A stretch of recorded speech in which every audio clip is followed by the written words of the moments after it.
Hi, everyone, and welcome back to the Faster Way podcast. I am thrilled to be here today with my new friend, Joey Thurman. Joey, thank you so much for being with us. Well, thanks for having me. I appreciate it. Joey, you are friends and colleagues with one of our board members, Dr. Bill Campbell, who we absolutely love. In fact, he just recently spoke on stage at our Certified Coach Conference. He's going to be speaking again in November at our bigger conference for several hundred individuals. We heard about you through that connection. You also happen to be friends with Dr. Will Cole, who is a friend and colleague of mine. I was with him in Nashville not 2 weeks ago, and so love to hear that he wrote the foreword to your book. And we are going to dive into your book a little bit. But as we get started, I want to hear when and why you entered the fitness and nutrition category.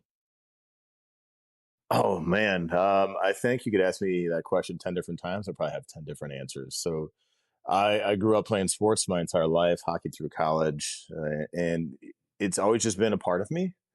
So it seemed like a natural transition for me. And I didn't want to go to law school as I thought I was going to do in college. I said, I don't want to do another 3 years.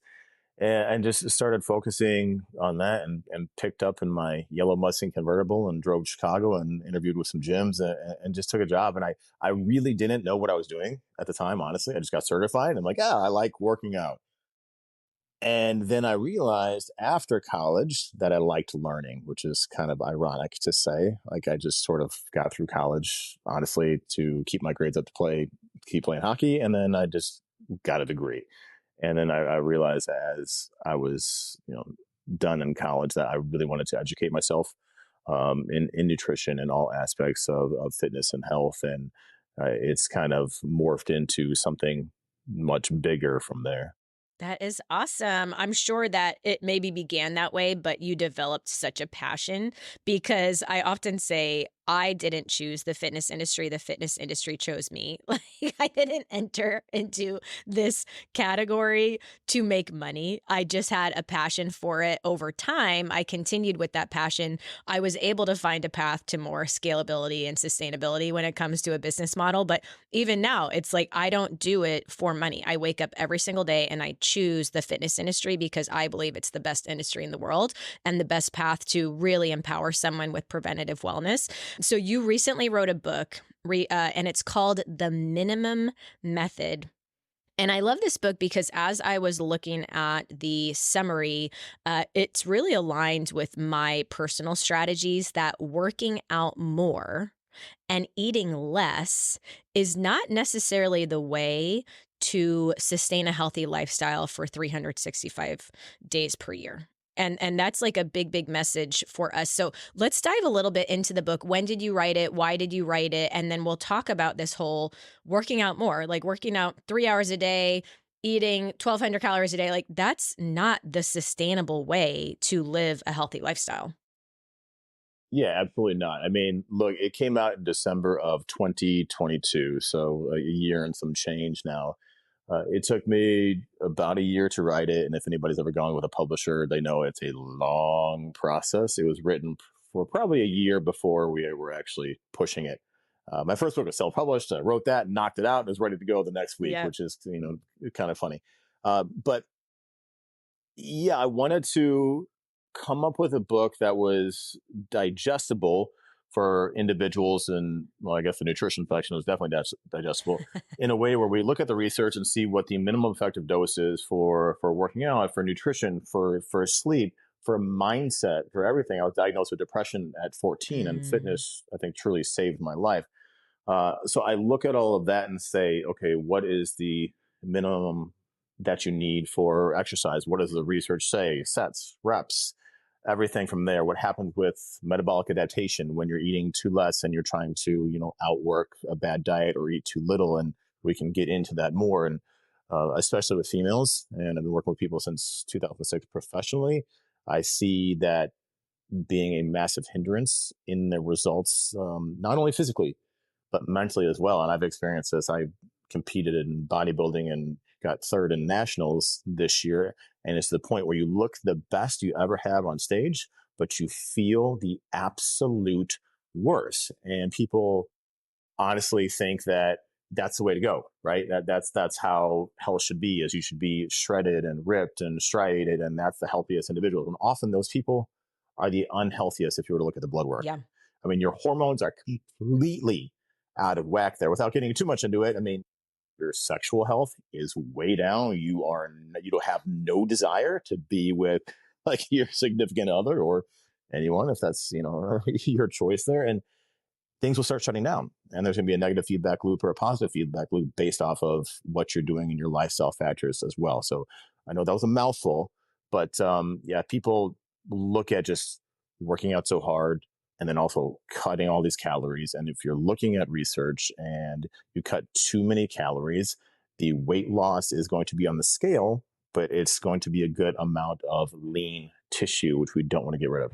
Oh my gosh, I love it when I meet someone for the very first time and we are so aligned. Are you reading my mail? I mean, literally since 2004, 5, 6, I've been saying to personal training clients that, listen, under eating for long periods of time and over exercising is a recipe for disaster. And I want you to exercise the minimum amount required. That's literally been my line for almost 20 years. I'm like, the You can read my minimum. book. Yeah. Yeah, yeah. I didn't even literally, okay. Yeah. I say, let's exercise the minimum amount required. And what we do for our clients in the faster way, we give them back so much time. But even recently, I had a client come to me, and I tend to work with our kind of bigger influencers or bigger bloggers. You got 500,000 followers on Instagram. I'm happy to have a call with you type thing because we have, a very strategic partner program. And occasionally I have people come in and they look healthy, they look great, and they say, Amanda, I want to lose 10 pounds, so I'm going to drop down to 1,300 calories a day, 1,500 calories a day. I'm doing this class, I'm doing this trainer thing, I'm running and this, and I'm like, I literally 2 weeks ago had a conversation with someone and I'm like, listen, I can help you lose 10 pounds on the scale, but I know too much and you probably are going to have to work with someone else. I'm like, I'm actually not the trainer for you because I'm too aware of metabolic damage, hormone imbalance. I know you want to have a baby in the future, in the very near future. I'm like, if I bring you down 10 pounds when you look so beautiful and healthy right now, I'm going to be doing you a disservice because A, we're going to lose muscle. B, we're going to have issues then conceiving in the next, 3-4 months when you want to conceive. So like you have been working with females as well, but I do want to dive into that because unfortunately, and I want everyone listening to understand this, unfortunately, the nutrition and fitness industry for decades has told you, even your doctor has told you, that the key to weight loss is to eat less and to exercise more, where in fact, what we know is that the research shows, and it has shown for now decades and decades and decades, that if you consistently underconsume and you are overly stressed, overly exercising, that when you start to then refeed and eat normal amounts, you will get fat faster. Like that's what the Yeah. entire obesity industry was based around is like, uh, Yeah, I mean, look, I feel like we should practice seasons of nutrition. yeah. So there are points when we should be at maintenance. Mm-hmm. There are points when we should be burning, and there Mm-hmm. are points when we should be fueling. Mm-hmm. And often, I like people doing this. When you're fueling, if you will, when you're trying to add muscle tissue, and be on a slight surplus. Same thing, we want a slight deficit, and then maintenance as well. So your surplus can be during holidays. Just makes more sense. Okay, you've got Thanksgiving, Christmas, whatever holiday you celebrate, you're going to naturally eat a little bit more. So mentally, that's going to be better for you, right? So that's going to help mentally. It's going to help physically. It's help fuel your workouts. Then you've got your maintenance level. I mean, bodybuilders have been doing this for years to the extreme, Right. but right. We don't want to go that crazy extreme. And then you're going to be in a slight deficit, like 10% or so, or even start in that maintenance and start moving a little bit more. And people always say like, oh my God, I don't want to work out as much as you. I said, why would you want to work out as much as me? I'm to the point where I'm so adapted physically. I need that extra volume load. I need those extra sets. I need those extra days to keep getting growth and to keep doing that. Or I burn less calories because my body is so much more efficient Right. during exercise itself. remember taking, one of those exertainment classes years ago, and my leaderboard yeah, I'm not going to say I which one. love that. I'm not getting up on the leaderboard, and I'm like, oh my god, like why am I not getting up there? Because my heart rate is so adapted, it wasn't getting so high, so I wasn't Yep. in the different zones, Yep. if you will. I was so ticked off, We but already know. I knew why, right? We know, Yeah, Joey, yeah, what yeah, you're yeah. talking about. We know. Yeah, you can figure that out. Rhymes with Smorn's theory. So look, yeah, yes, you want to focus where you're at right now. If the scale, it was like, how many calories would I? The scale's not going up, you're probably at maintenance. Now, Mhm. calories will determine your weight, and weight doesn't mean fat, right? But Right. calories will determine your weight. Macronutrients will determine how you look. Micronutrients will determine how you feel. Oh, okay. Say So that again. That's so good. okay, I've never said it yes, in that way, but that's so perfect. Say that again. yeah, I really want people to understand this, and I will give a short definition of each. Okay, calories will determine your weight, just the food, the energy that you're taking in. Macronutrients, carbs, proteins, fats. If we want to throw in a fourth macronutrient, alcohol, we could, Hmm. right? That will determine how you look. Micronutrients, vitamins, minerals, that will determine how you feel. Antioxidant activity, brain activity, inflammation, everything like that. Calories, weight, macronutrients, look, micros, how you feel. That is And that fantastic. is huge. That is great. I'm so glad that you broke it down that simply. And for everybody listening, in the faster way, and many times you guys aren't aware of the method behind the madness, the method to the madness, I should say, because we don't necessarily have to educate you on all the science behind what we do. In the new year, starting January 1st this year, everybody, we went into a bit of a deficit. Okay. We had our 6 week challenge. We had a deficit. Then we ramped up into a booty bonus session where we were adding some additional booty workouts. Guess what? We have those feast days. We're eating a little bit more. We have a bit of a surplus. We're building some more muscle. We're maximizing and optimizing your metabolism. Then guess what? We're going to do an ab focus, and we're going to go back down again, and we have even a bit of a bell curve. And so for those of you listening, we many times we don't necessarily say like, hey, it's a macro bell curve, it's a macro this, it's a macro that. We are just programming your meal plan in a way that we know it's going to maximize your results. But if I'm working with a fashion consultant, I don't know anything about fashion. I don't care to shop. I just want to show up, and she says, here's, 45 minutes of clothes to try on. I try them on, I walk out. I don't need to know that this came from the French fashion, blah, blah, blah. Like, I don't need all of that. But this is so simply put, Joey, which I think is fantastic. There's seasons of deficit, there's seasons of maintenance, there's season of surplus, but it should also be correlated with what workouts you're doing. Okay, so that's the thing that we do in Faster Way. Even and Joey, you don't know too much yet about Faster Way, but certain days we'll go lower carb macro, and we'll pair that with a high intensity interval training workout, or we'll go out and do sprints. And we're depleting our glycogen stores, we're burning more fat for fuel. Then we'll have a heavy leg day, and that's the day that we'll kind of go a little bit more feast day.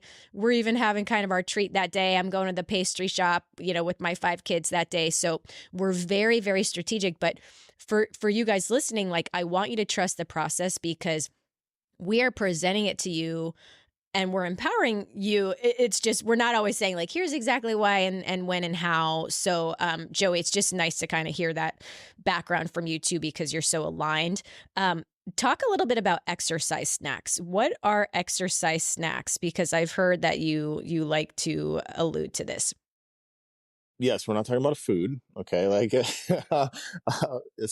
exercise snacking. Everybody says I don't have an hour to work out. I don't have an hour to work. Whatever standard number that you want to put on that. Okay, let's just say with this typical hour. Most people think they need to work out for an hour. Okay, you can be in the gym and work out for an hour and do 3 sets of bench press and bench press, and then check out Joey Thurman's Fit Instagram in between. Then shameless plug, and sit there for like 20 minutes and do another set, another set. You were in there for an hour. Was that working out for an hour? Or you can go to one of those classes and get your butt kicked for an hour and sweat for sweating purposes, right? But exercise snacking is the premise of, okay, you only have 10 minutes. What can you do? You only have 7 minutes. What can you do? So I like people saying like to take, I like to call them almost fart walks. Like after you eat, right? Okay. After you eat, let's stay over here. Take like a 10-minute walk outside. Walking is a prokinetic, which increases digestion and muscular contractions, which helps digest and absorb the nutrients in your food. And also with digestion comes sometimes some release of gas. And by Oh the way, my people, when we eat, gosh. a little bit of bloating is natural. Fiber, like things like that, that's going to happen. So like bloating, completely natural, right? Oh my So let's gosh. say Sesame Street math here, 3 fart walks or 10-minute walks a day. That's 30 minutes. 10 plus 10 plus 10 is 30 minutes. See, she's cracking up here. I am. So you do that. You got 30 minutes in there. Okay, you only had 10 minutes in between meetings. You maybe did 10 minutes of arms. Can you do 5 sets in 10 minutes? These are little snacks. 7 minutes of uphill walk or jog or bike or backwards walking on the street for some knee health, for some VMO health, just the muscle by your knee, which helps your knee. Those little things, those exercise snacks can add up, and that actually will help the digestion and nutrient absorption. And if the blood sugar control is your issue, especially if you have diabetes, spectacular for you. When you're looking at 10-minute walks, it's equivalent to metformin. Wow. If you're doing a brisk walk, they've literally looked at this. It's very similar to taking metformin as far as blood sugar control. Oh my gosh. Okay. So I love that. just snack on your exercises and take those fart walks. I'm laughing because a female would never say fart walk. So that's just Uh-huh. hilarious. And I'm also thinking Uh, about my dad, hi dad, who every time we uh-huh. leave a restaurant, as we were walking to the car, I can still hear it and smell it to this day. It's just Oh, he's crop dusting. Great. Yeah. as we were leaving a restaurant every time. So here's the deal. I just had JJ Virgin, who's a Fast Away friend, in my office last week. And she said that research is now coming out that women, specifically over the age of 50, are walking on average, listen to this, guys, 2,600 steps per day. That is unacceptable. 2, 3, 4 of these 10-minute walks, that is necessary. I think every single person listening to this podcast needs to be walking at minimum 10,000 steps per day. We are going to be adding a steps tracker to the app in the coming months. So if you are a Faster Way family member, that's going to be really helpful for you. And so I want you guys to really be paying attention. We'll probably give you some additional stars and badges for getting in these walks. But that's such a great term, Joey, exercise snacks. Did you come up with that term? It's Yeah, I was exercise snacking. I used to call it like burst workouts yeah, with clients, yep, and when you write a book, you need to have more media friendly pitch words. yep. So exercise Like, snacking was kind like of it. fart walks. Yeah. Yeah, and fart walks, and that was, I didn't have that when I had the book, but I should have named it fart. Oh Next my TV God. segment I do, I'm doing some fart Oh walks. my God. Backwards fart walking. I'm the Looney Tune, walking backwards in my neighborhood when it's cold outside, Yeah. tank top, Oh my gosh. gloves and hat before sweater will make you look better. Oh So my there's all sorts of gosh. different things that I try to do just to make my life seem a little bit easier, Yeah. because I was diagnosed with depression at 14 years old. So I need to move. And Mhm. yes, I'm vain. I get it. I want to look good. Don't get me wrong. I would love to be the 50-year-old dad who's still got some abs. Great. Yeah. But at the same time, my mental health is much more important, and me being emotionally conscious and aware of myself and Mhm. teaching that to my son, that right Mm. there. So movement is huge, and I have to move every single day. And if I'm taking a day off, which we shouldn't be working out every day, don't be wrong. If Mhm. I'm taking a day off, and a day off for me might be different than somebody for you or for all of your clientele, Mhm. because it's based off of the amount of volume and the amount of stimulus that you're getting in a week. So for me, a day off could be taking a light jog. Yeah. That could be, because that's not so detrimental to me. But for somebody else who might be 100 pounds overweight, I would never say jog, Mm. because you're just so much eccentric loading on those joints and those muscles. You're going to be wrecked for days. So Right. I'd say start with your walks, start with your backward walks. Mm. Start there and work your way up. How can we level up for you? Yeah. So that's kind of how I treat every single client, whether it's a movie star or somebody who needs Mm. to lose a bunch of weight. Yeah, we do active recovery days. So we Hmm. have ISO stretch that we created. I think we literally created that term. We do a lot of walking, hiking on those days. I still want people to kind of get up and move around. Even on their rest days, we're just not lifting Hmm. heavy. We only do 2 days of high intensity interval training, but then we have some heavy lift days as well, 3, and then the 2 active Hmm. recovery. Okay, so I just have to ask your opinion because it's almost coming up in every conversation now. I want to talk about semaglutides. I want to talk a little bit Hmm. about the weight loss shots. I did see you post about it on social media, and I've spoken Hmm. in depth with Dr. Bill Campbell. So just real quick, our perspective is we never strategy shame. We Hmm. aren't going to turn someone away who was told by their doctor to do a weight loss shot because they've tried so many other things. But what we do want is to lay the proper foundation and kind of wrap our arms around someone and say, okay, we got to transition to whole food nutrition. We got to be building muscle with strength training. We need to be doing XYZ. I love your micronutrient focus as well. But I do have concerns, and I have, Mhm. worked with over 420,000 clients. And so I'm hearing a lot.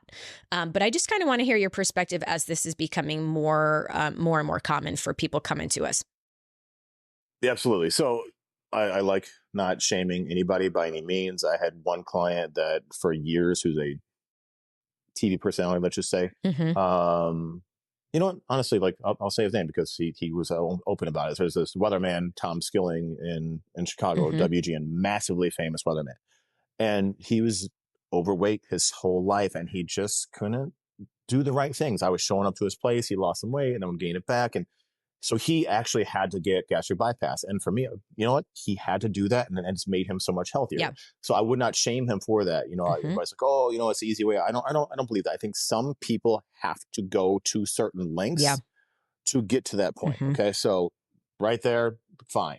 Now GLP-1, semaglutide, Ozempic, and any other name that you want to give it, right tool for the right job when you need it, but you need to be aware going in what's going to happen to you. I have doctors that I can get to prescribe all sorts of things for clientele. I have a client that for several months she wanted to be on this. I said, until I can see that you're doing all of the right things, you're seeing me, great. That's number one. Yep. Get your sleep on point, get your nutrition on point. Until I see that you're doing this, and if you still feel like you need this, then I will give you the name to the doctor that can prescribe this to you. Hmm.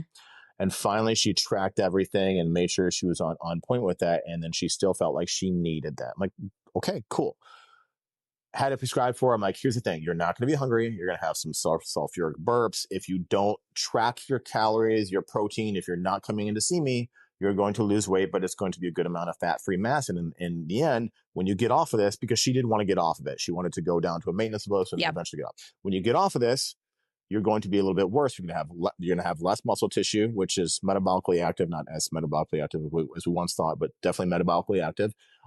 Less protection on your joints, and you're going to gain back so much more weight because you're going to have called hyperphasic, which often happens with fitness competitors. Yep. So these people that are having highly palatable foods, they cannot control their hunger, right? Right. Once they do that, and then they eat so much food, they put it on so fast that they're worse off than when they started. Hmm. So if you get to the point where you're on one of these GLP-1 agonists, go ahead and make sure that you're tracking your calories, you're tracking your protein, because you're not going to want to chew your food because it's slowing down that gastric Right. emptying. And you might have to just blend up your smoothies and have that. So you're making sure you're hitting those calories, those macros, and those micros, because it's not a miracle. In the end, you're eating less calories than you were taking in. So make sure that you're tracking that, and then you can make sure you're lifting weights. Everything that you guys are doing sounds spectacular. And I love the premise there. But still, when you get off of this, which at some point you're probably going to want to get off, you're going to be tired of sticking yourself with a needle once a week or whatever your protocol is, it's highly likely that that hunger is going to come back 3, 4, or 5 fold. And you're going to put on so much fat. And in turn, if you weren't weight training, you weren't having your protein, you weren't hitting at least a minimum amount of calories, you're going to be worse off. Mm. Hmm. Yeah. Yeah, I hear you, and I have been seeing and hearing so much from my clients, and it is alarming. I was chatting recently with a colleague and saying, I've had hundreds of people in my DM saying, I'm taking this, it's working for me, or I tried this, I was in the hospital. And it almost is a Mhm. 50-50 split, which is an alarming split. The amount of people, I tried this, I was in the hospital, I had these symptoms, I've never been the same, or it's working for me. I want to see a 95-5. I want to see a Mhm. 99% 1%, not a 50-50 split. And it really is, you guys. I mean, I've had so many, my daughter did it. She never should have been able to get her hands on it. She was in the hospital. She, this and that. I mean, just absolutely heartbreaking stuff that I'm hearing.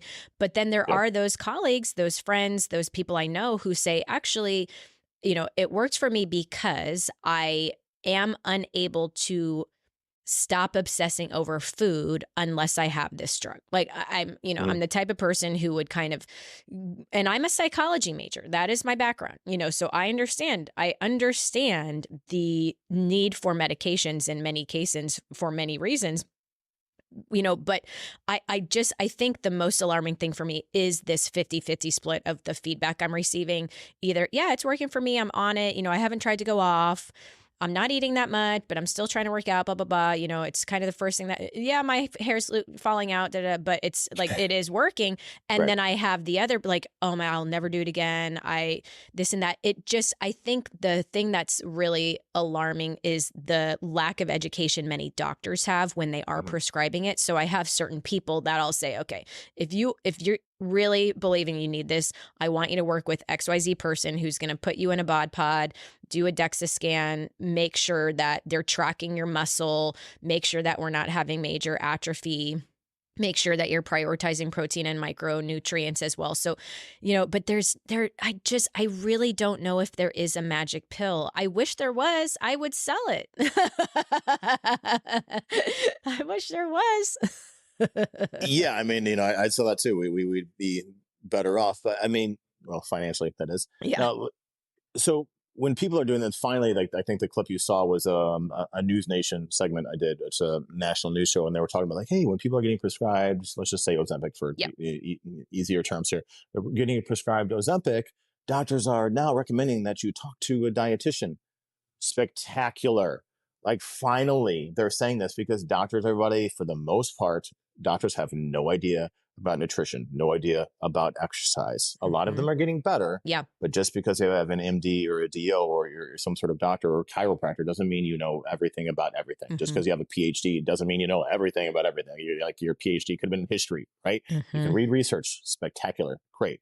But application and understanding is completely different. A lot of people look at kind of mechanisms and not understand really what's happening or how to apply these things with individuals so that um, that Ozempic and everything else too.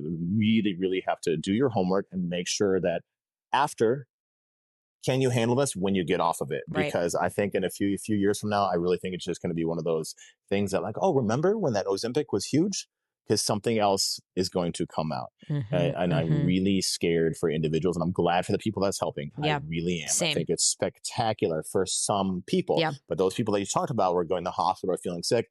I'll often those are the people that like, oh, I want to lose 5 pounds, I want to lose 10 pounds. If you only have a few pounds to lose, this is not for you. Right.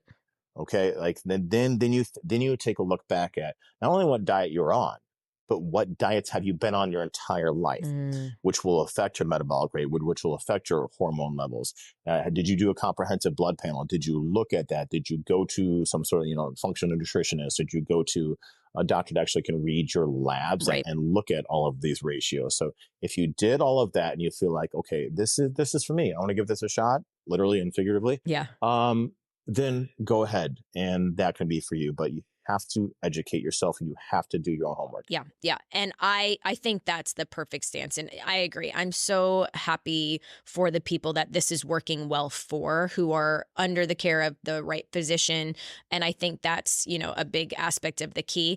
We have 2, 3 more minutes. I want to hear some of your tips on sleep specifically.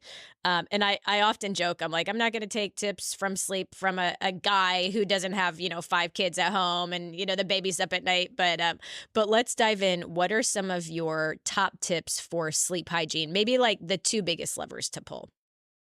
Yeah, one thing, I have a 6-year old. To a like just because like if you go to a guy gynecologist, do you not believe him because he doesn't have a vagina? I So I I have babies who are still up in the middle of the night, and a lot of the guys right now who are like, "Oh, you should just do this and that, wear your blue light blocking glasses and do the sauna and I'm like, "Do you wanna wake up with my toddler?" Like yeah, that's terrible advice. It's like everybody has the same 24 hours in a day. Yeah. No, my 24 hours is different than my 24 hours when I was 24 years old, different than somebody who has 3, 4 kids in the middle of the night breastfeeding, whatever, right? Yeah, I got up with my wife when she was breastfeeding after a couple hours, just like, hey, honey, you doing okay? And then I went back to sleep. So, yes, I'm completely aware that women, like, for the most part, if we're going to overgeneralize Yeah. here, right? If you're in a typical heterosexual relationship, Yes. yeah, moms, you are definitely the full time parent, and guys, we're just kind of part time. We're just along for the ride. So like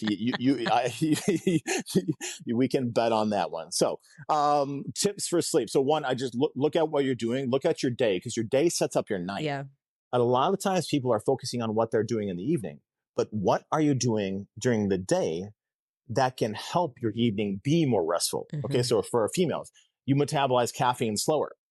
So that caffeine that you have at noon could still be active in your system at 9 p.m. when you're trying to go to bed, even if you don't feel wired. Okay, so Mm. just take a little bit of a mental note from that. What are you doing in the morning? Are you getting some sunlight in the morning? Are you walking? Are you taking your walks not only in the morning, which is great to start regulating that circadian rhythm, but are you taking evening walks as the sun is going down, which is starting to set that rhythm and start saying, hey, the sun is going down, because we used to sleep without phones and watches and everything else. And when that sun's going down, naturally that should be the rhythm of our circadian, so we can have that good sleep hygiene. Now, if you're a mom, you're up, you're feeding your kid, you're doing all that sort of stuff. Sometimes, like, look, I'm just going to say it. You're just going to have crap sleep for a while, and get your sleep when you can. Okay. Like if you're breastfeeding, like when my wife was, feeding my son, he would fall asleep on her lap for 2 hours. But if she put him down in the crib, he'd wake up in 15 minutes. Mhm. So she realized, hey, do I get 15 minutes by myself, or do I get 2 hours while he's sleeping on me? So she would kind of like get her rest. She'd, while he's on her, and she'd take her rest, even if it's not sleeping or being able to put him next to her or whatever. So you have to find what works for you. Just like parenting, every child is different. I will never say this will work for every single child, because my God, my son is different than somebody else's son, different than somebody else's kid. So I will Yeah. not shame anybody in parenting styles, but you have to find what works for you if you've got a stressful environment like that. And sometimes it is just being aware, like, you know what? The blue light blocking glasses is not going to do it for me. Yeah. I can put them on, but maybe, I need to watch a movie and fall asleep with the TV on. Like, well, it's not good to sleep because your brain's still awake and hearing that, what?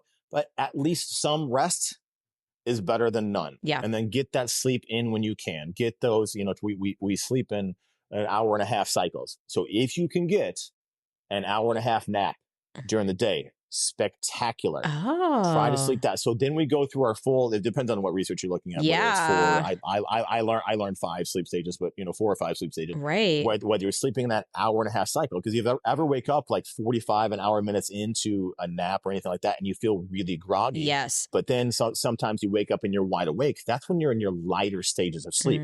So if Mm. you know your sleep cycle, some people are 90 minutes, some people are 110 minutes. If you know that sleep cycle, then you can start saying, oh, okay, it takes me 5-10 minutes to fall asleep during the day. Let me set my nap time for 90 minutes when I wake up restful.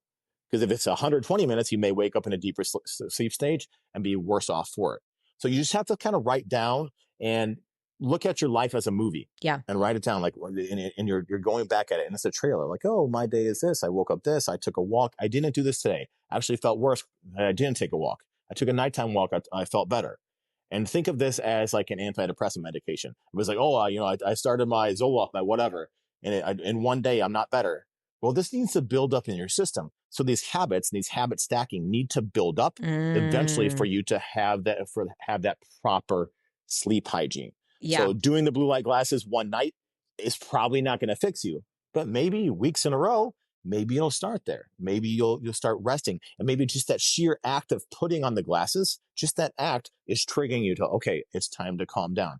Turn off the overhead lights, turn on the lamps. Candles are great, but they're kind of a fire hazard with children. But to use those electric candles, anything like that, low level, low light is better Mm. than overhead light, because overhead is like the sun, Yeah. triggers you to wake up. So these little things I talk about all in the book, and you can just go through.